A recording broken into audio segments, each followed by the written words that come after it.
성수동 카페 및 잠수교 소음 뉴스 등장, 히말라야 내 알리 보조발판 설치, 반파리 카페 추첨 이벤트, BRL에서 부산 혼다데이 실시, 서울 지하철 5호선 방화 장면 등. 안녕하세요, 분코코입니다. 오늘은 경상북도 고령군 연화커피 옆 주유소에서 합천으로 가기 위해 기름을 넣고 있습니다. 기름을 어제 가득 채웠었는데 하루 만에 바닥이 나서 또 채우고 있네요. 요즘 비가 자주 안 온다고 제가 많이 돌아다니기는 했었나 봅니다. 그 덕분에 출고 70일 만에 적상거리가 5200km를 돌파했네요. 꽤 많이 탔죠? 무서운 건 인터셉터 650도 올해 들어서 제가 한 4800km 정도를 탔더라고요.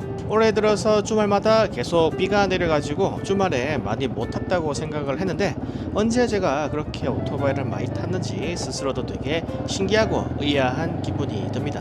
사실 오토바이가 너무 타고 싶어서 비 오는 날에도 좀 타기는 했었어요. 비 오는 날에도 히말라야 타고서 진주에 다녀오고 그랬긴 했는데, 그래도 그렇지 적상거리가 이 정도로 많이 늘어날 줄은 저도 몰랐었네요. 지금 경상북도 고령군 다산면에서 합천으로 출발을 했고요. 합천으로 가면서 우선 RSG와 잠수교 주변 주민분들이 바이크 소음 때문에 불편을 많이 겪는다는 뉴스가 올라와서 한번 다루어 볼까 합니다. 채널A 뉴스에 따르면 성수동의 모 카페 주변과 잠수교 주변 주민분들이 바이크의 배기 소음 때문에 많은 불편을 현재 겪고 있다고 합니다.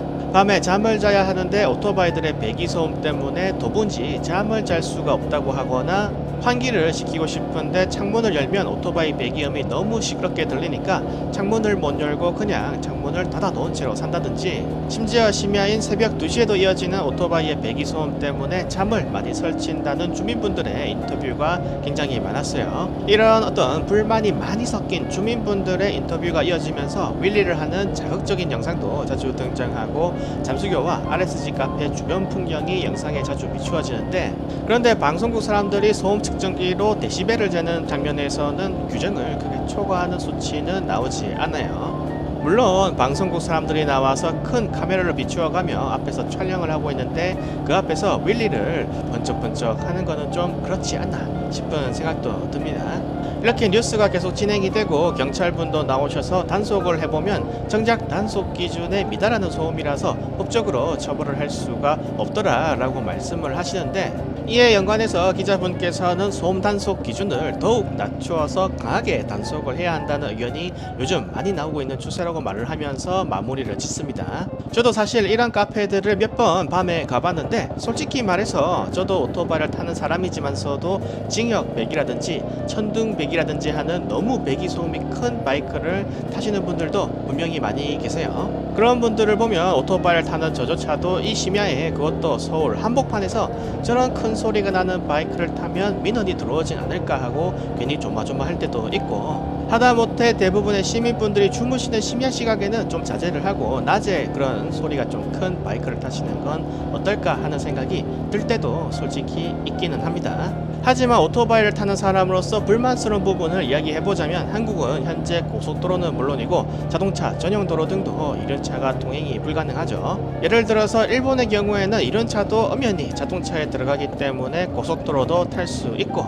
전용도로도 탈 수 있고, 대교나 해저터널이라고 해서 이륜차의 통행이 제한이 되는 경우는 극히 드뭅니다. 그런데 한국은 이런 전용도로나 고속도로를 제한을 해놓은 상태이고, 그러면 결국 이륜차들이 그런 시외 외곽 쪽, 아웃사이드 쪽 전용도로를 통행을 할 수가 없으니까 결국 국도로, 특히 인구 밀집 지역인 시내로 통과를 많이 하게 되는 구조예요. 특히 서울은 민원이 빈발해서 그런지, 사람이 많이 살아서 그런지 서울 시내 곳곳이 전용도로로 지정되어 있어서 통행이 다 막혀있고, 좋은 길, 큰 길은 다 막혀있고, 결국은 인구가 밀집한 아파트 사이사이 도로로 오토바이들이 돌고 돌아서 다니게 되어 있는 게 현실입니다.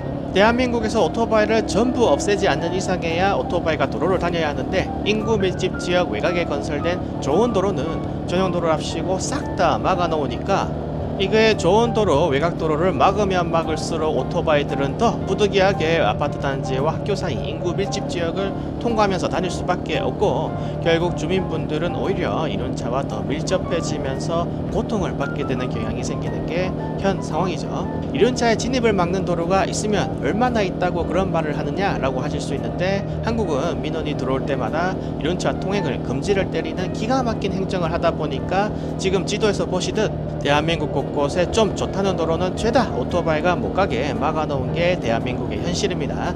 그러다 보니 오토바이들은 산을 뚫고 계곡을 건너가는 좋은 전용 도로를 못하고 다 시내로 쏟아져 들어왔다가 나가는 상황이죠. 올해에도 또 그런 일이 있었습니다. 진해 쪽에서 석동 소사 구간에 좋은 도로가 있었는데 이 도로가 지금 지도에서 보시면 아시겠지만 인구가 적은 산을 뚫고 지나가는 도로라서 오토바이 운전자분들도 신속하게 갈 수 있어서 좋고 진해 시민분들도 오토바이들이 멀리 떨어져서 가니 좋은 상황이었어요.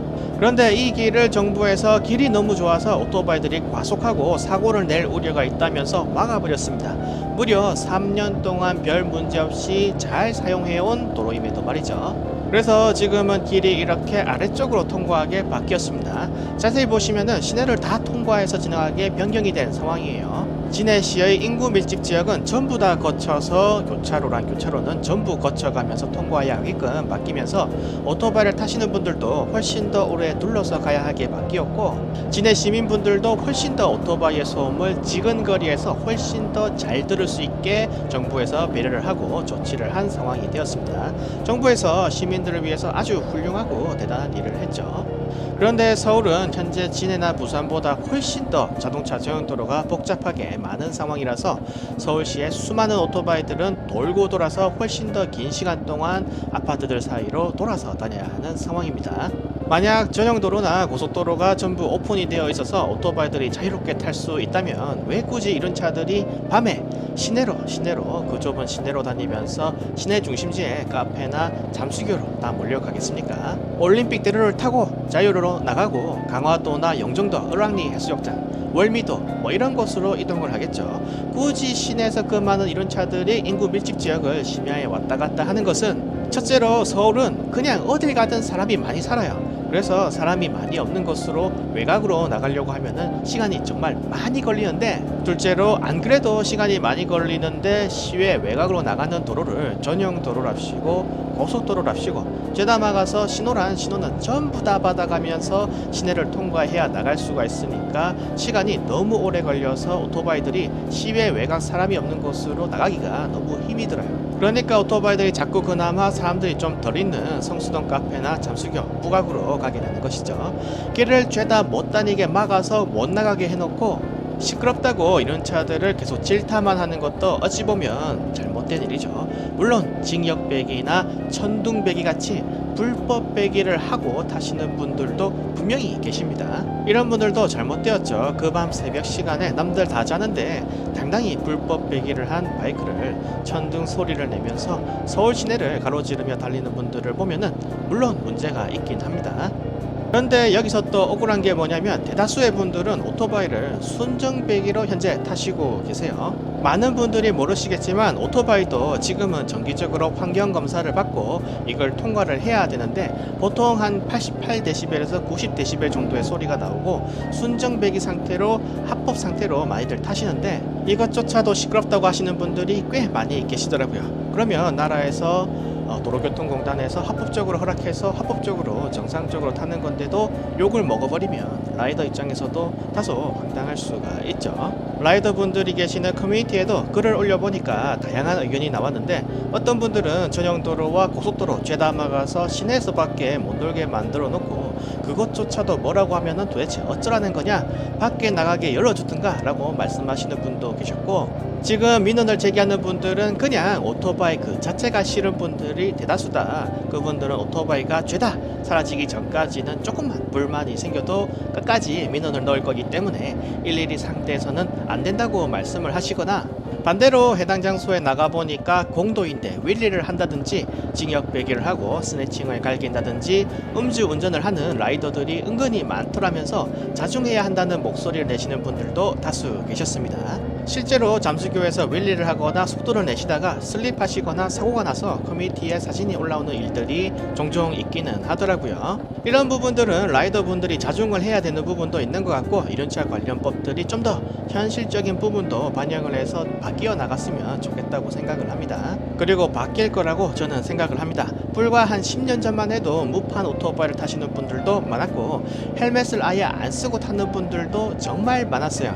오토바이를 50cc로 등록해놓고 그 번호판을 달고 다닌다든지 음주를 하고 바이크를 탄다든지 그런 경우가 정말 과거에는 많았었는데 지금은 많이 바뀌었죠. 지금은 본인 자신을 위해서 보험도 잘 드시고 음주 운전도 잘 안 하시고 헬멧도 대부분의 라이더분들이 꼭 챙겨 쓰고 다니는 상황으로 발전을 했듯이 앞으로 더욱더 시민의식이 계속 성숙해 가리라고 믿어 의심치 않습니다. 다음은 제가 이번에 히말라야의 엔진가드 부분에 알리발 하이웨이 풋패그를 한번 설치를 해보았어요. 하이웨이 풋패그 혹은 보조 발판이라고 불리우는 녀석인데 엔진가드에 이걸 장착하면 발을 이제 앞쪽으로 뻗어서 발을 놓고 포지션을 좀 바꾸거나 더 편하게 장거리를 갈 수가 있죠.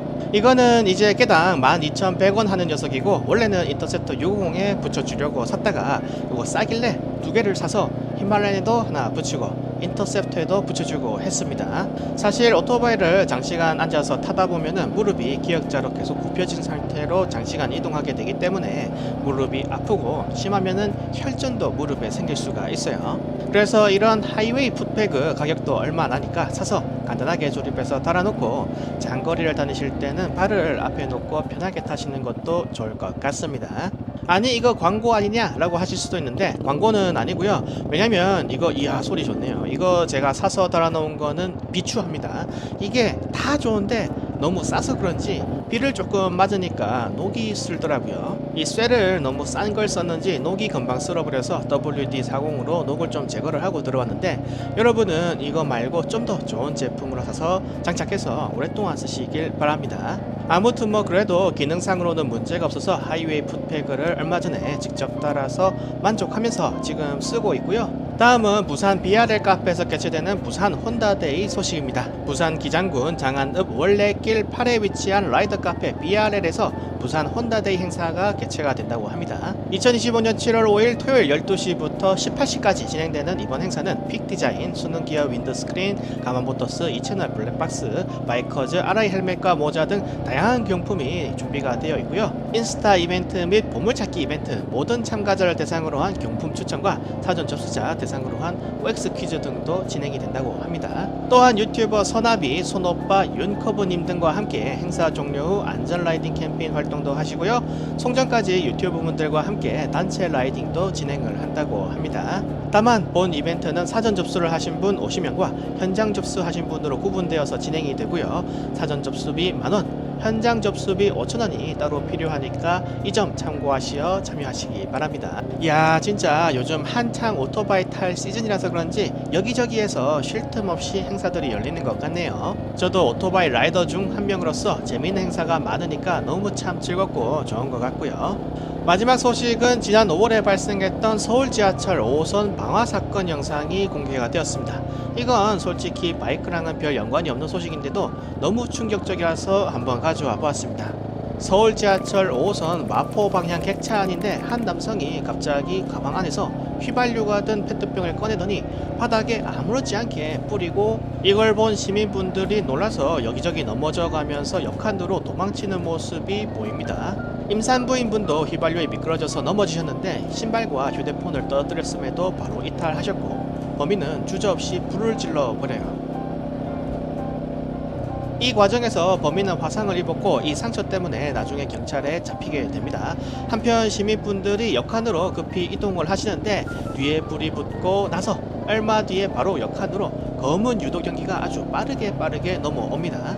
시민분들이 대피를 하고 있는데 뒤에서 환하게 불길이 치솟죠. 그리고 사람들이 혼비백산에서 달아나는 가운데 연기가 빠르게 사람들을 향해서 넘어오고 이 일로 인해서 이 열차에 타고 있던 승객 480여 명이 화재와 유독가스로 인해서 사망할 뻔했다고 합니다. 현재는 신원이 확인된 160명을 살해하려고 한 혐의로 조사를 받고 있고 검은색 유독가스가 엄청 빠른 속도로 승객들을 덮쳐오는 모습이 보이죠. 정말 긴박한 상황이었고 대형 참사가 발생할 수도 있는 상황이었으나 현장에 계시던 의인 세 분께서 유독가스를 마시며 소화기로 화재를 조기에 진압을 하셨고 대구 지하철 참사 이후부터 지하철은 불에 잘 타지 않거나 아예 불이 붙지 않는 불연제와 난연제로 만들어져서 화재에 거의 불에 타지 않았다고 합니다. 또한 시민분들께서도 침착하게 비상 상황을 알려서 지하철이 정차하게 하였고 비상문을 개방하고 나서도 지시에 따라서 질서정연하게 대피해서 추가적인 사고가 없었다고 합니다. 이 사건을 저지른 사람은 60대 남성 원모 씨인데요. 원 씨는 법원에서 이혼 재판 도중 자신의 재산 7억 5천만 원 중 6억 8천만 원을 전처에게 주라는 판결에 불만을 갖고 이를 공론화시키기 위해서 이 같은 범죄를 저질렀다고 합니다. 이거 완전 사이코패스죠. 자기 이혼 재판이랑 이 많은 일면식도 없는 사람들이 무슨 상관이라고 지하철에 방화를 한단 말입니까? 정상은 아닌 것 같고요. 현재 원모 씨는 구속 송치되었고 임산부가 눈앞에서 휘발유에 미끄러져서 넘어지는 모습을 보면서도 곧장 불을 붙여버린 등의 행동에 미뤄볼 때 살인의 의도가 있다고 판단되어서 살인미수 혐의도 추가되어서 현재 구속 기소가 되어 있는 상태라고 합니다. 진짜 자칫 잘못하면 대구 지하철 방화 참사 사건 때처럼 수백 명의 인명이 희생될 수도 있는 큰 사건이었어요. 그나마 많은 방지 대책과 훈련, 긴급한 대응으로 한 명의 사망자도 없이 끝난 사건인데 왜 불만이 있다고 해서 지하철에 와서 불을 자꾸 지르는 건지 참 이해가 안 갑니다. 원모 씨는 우발적으로 이 범행을 저지른 것도 아니고 기존의 재산을 정리하고 주변 신변을 정리하는 등 계획적으로 범죄를 저질렀다고 합니다. 진짜 참 세상에는 별의별 사람이 다 있는 것 같습니다. 아주 강력한 처벌이 내려지기를 희망해 봅니다. 자, 오늘은 이렇게 5호선 방화 사건, 빰빠리 카페 및 BRL 부산 혼다데이 카페 행사 정보, 하이웨이 푸드패그 설치, 성수동 카페 및 잠수교의 소음 관련 뉴스 등에 대해서 한번 다루어 보았습니다. 오늘도 영상 봐주셔서 너무 감사하고요. 다음 영상에서 또 찾아뵙도록 하겠습니다. 도로 위에서 뵙겠습니다. 영상 끝!